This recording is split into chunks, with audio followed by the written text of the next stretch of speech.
Hi, I'm Eli Smith, And I'm Wyatt Colwell. and we're here today to talk to you about the importance of a place called Bird Island. Bird Island is a small island inhabited by thousands of purple martins. But not only purple martins, egrets as well are nesting on the island, but the island itself is not without its problems. When we went to the island, we were really bummed out to find out that there was a lot of trash on the island, and it wasn't being maintained like it should be. The important aspect of this island, and what makes it so interesting, is that the purple martins rest here on their migration from North America to South America during a few months in summer every single year. We feel that this is an important roost for both the cattle egrets and the purple martins who are migrating during the summer months. That's why we are working our hardest to provide the documentation to gain IBA status for this area. What is an IBA? An IBA, or an Important Bird Area, is a designated site used to promote the restoration and conservation of important bird values at these sites through partnerships, education, observation, and hands-on efforts.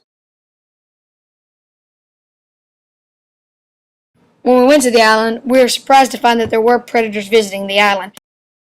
We found this interesting because previously we thought that the birds were coming to the island due to the lack of predators. However, given the circumstances, this island is probably safer than most of them out there. Another thing we have observed during our study is that you can see the birds fleeing from the island on X-ray radar, and they look like a firework-like display actually emerging from the island. We posted our findings on the Purple Martin Conservation Association website, and other birders gave us quite a bit of positive feedback on the project and encouraged us to continue this project in the years to come. Purple Martin Conservation Association member Kent Justice had this to say about our East Lab and the last outing. I'm really glad I came tonight. This is absolutely amazing. The last time I've seen a roost of this size was at Lake Pontchartrain, Louisiana. And having seen the birds come in tonight, I can assure you this is nearly as impressive as that roost. It's a phenomenon, and I'm glad to be here tonight. It's incredible.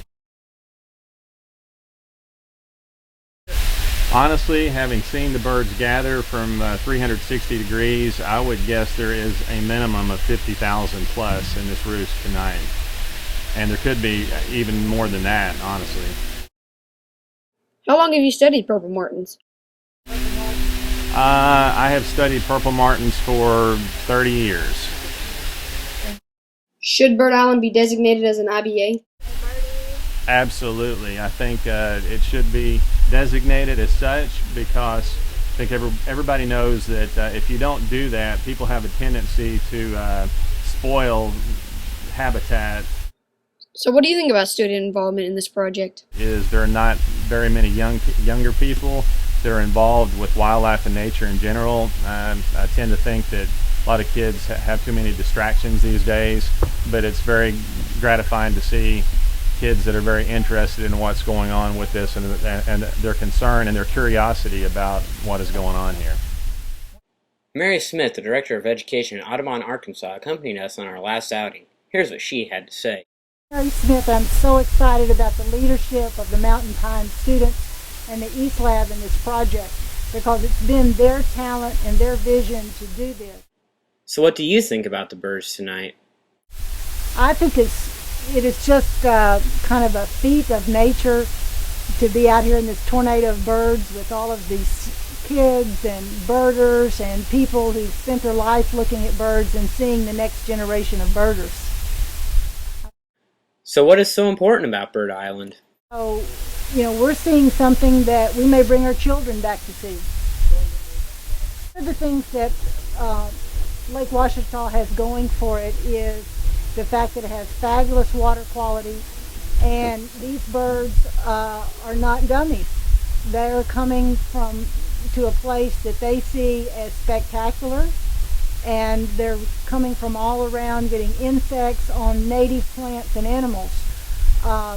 One of the things we don't value enough is the relationship between birds and insects that are eating on native plants, and they depend on the national forest here and that connection. If we don't protect areas where these masses of birds can survive, it's an important link in our whole environmental chain.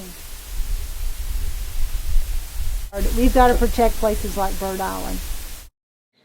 In the end result, we estimated about 40 to 50,000 birds. On the last night, we had 38 different people accompany us to Bird Island, but throughout the entire project, we had more than 50 people help us. Throughout the duration of the project, many organizations helped us out. Some of these include Audubon, Arkansas, Vicksburg District Corps of Engineers, Lake Washita State Park, East Initiative, and the ARRA Workforce Center.